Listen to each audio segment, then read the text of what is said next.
police or their masters in the KGB ever found out what they were doing, they would be arrested, interrogated, and most likely summarily executed. As this small band of anti-communist patriots intensified their information-gathering activities, they established contact with Western intelligence, specifically MI6, the external spy service of Great Britain. Now, the information about what the Union of Soviet Socialist Republics, the USSR, was doing in Central Europe and how it was flagrantly in breach of the commitments it had made to its erstwhile allies at Yalta, would reach a government that could actually use that information to subvert Moscow's plan to enslave countries such as Paul's beloved Hungary. But he and his friends didn't realize the deadly danger they were putting themselves in by reaching out across the Iron Curtain to a government that they saw as a pillar of the free world. Working through a courier who could move across the border between captive Hungary and free Austria, Paul and his team would send coded reports to London via Vienna. But one day, in the spring of 1950, the courier was kidnapped off the streets of the Austrian capital, smuggled into Hungary, and dumped in the headquarters of the Hungarian secret police.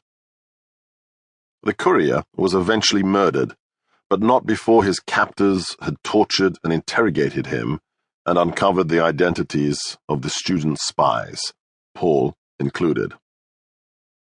Capturing the courier and identifying the band of young anti-communists had been made easy by the treachery of a senior British spymaster.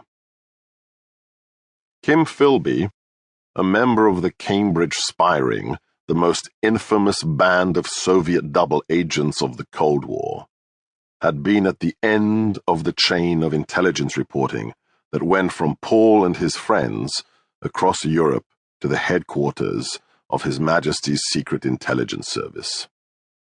Ensconced at the heart of the British spy establishment, Philby and his treacherous comrades were in the perfect place to encourage the identification of anti-communist patriots behind the Iron Curtain, recruit them in the cause of freedom and democracy, and eventually betray them to the occupying Soviet forces or the indigenous secret police machinery. Here, it should be noted that the treachery of Philby's spy ring was not limited to Hungary, but reached across Central and Eastern Europe and even to the Balkans, prepared as they were to sacrifice as many persons as necessary for the greater glory of Karl Marx and the utopia of communism. Soon, Paul and his friends were arrested. At the headquarters of the Hungarian secret police, Paul was tortured for weeks before being sentenced in a communist show trial at the age of 20 to life in prison. Paul was my father. Despite the horrendous torture that left this young athlete, Paul was on Hungary's national crew team set to row at the Olympics. Injured for life, he was lucky. The government had decided before the trial that given his role in organizing the circle of secret patriots, he must be hanged.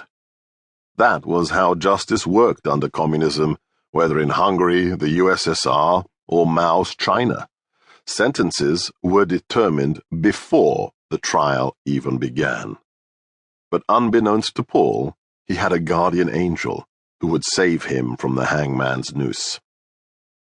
Today, in Hungary, a beautiful country almost fully recovered from the decades of communism, my family name is associated with one person in particular, Sebastian Gorka, my father's uncle, a ceramicist and one of Hungary's most famous 20th century artists.